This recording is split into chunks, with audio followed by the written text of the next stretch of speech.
most important person in the process is the student, every time and all the time. We always have to start at the student and work our way back. Giles, I see the challenge kind of twofold. Number one, safety. And safety now has kind of changed for the student. It's no longer what happens within the confines, or just what happens within the confines of the classroom. Now it actually extends to cyberspace. And the reason why I start out with safety is here. Because prior to us being able to educate a kid, they have to feel safe.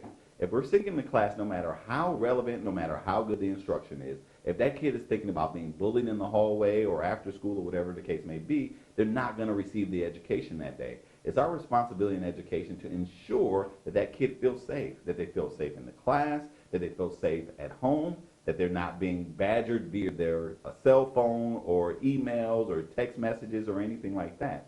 So safety is one of the two. And second, I would say making education relevant. Our job as educators is really to help a kid progress from the classroom to college or career.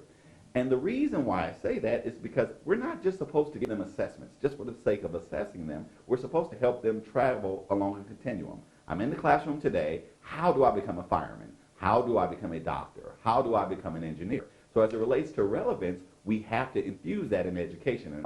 And how we do that is we do it by making it very relatable, by giving them job-specific skills through internships, through partnerships with businesses, through making sure that we involve the business community and the secondary education community within the confines of the high school education.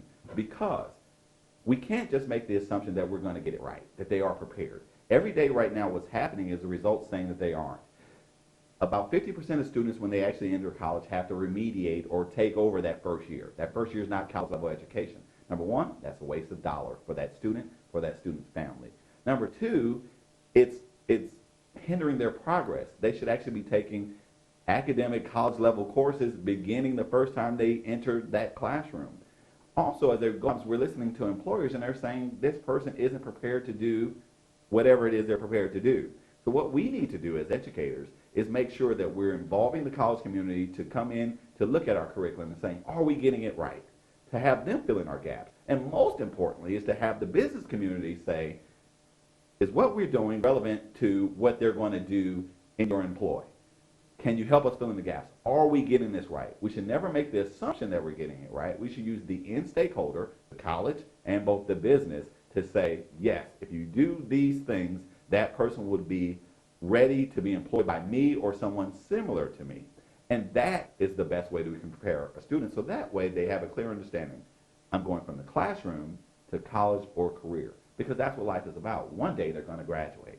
So we have to stay focused on life after graduation, not just what happens in the confines of 7th grade, 8th grade, 9th grade through 12th grade. Yes, education has been changing rapidly over the last couple years, and most of that is because of the No Child Left Behind mandates. So what happens is we've been teaching to the test. We've been teaching that a student reaches a certain level as it relates to math and English language arts. That doesn't always translate into job-specific things, as I was saying before. So education has changed there. However, within certain confines, within certain educational agencies, we are getting things right. We have a clearer understanding that we do have to help a kid migrate from the classroom to the career. So you're starting to see a transition to career technical education, to medically related education, to STEM, that's science, technology, engineering, and math. And here in the high desert, we have STEAM 2020, that's science, technology, engineering, arts, and math.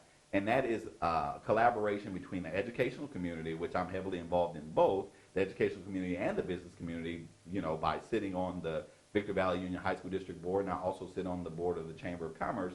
So I leverage those relationships to help us go from the classroom to career, because we're able to ask those questions. We're able to get that student in that business to say, are you getting it right? Is this really what you want to do when you graduate?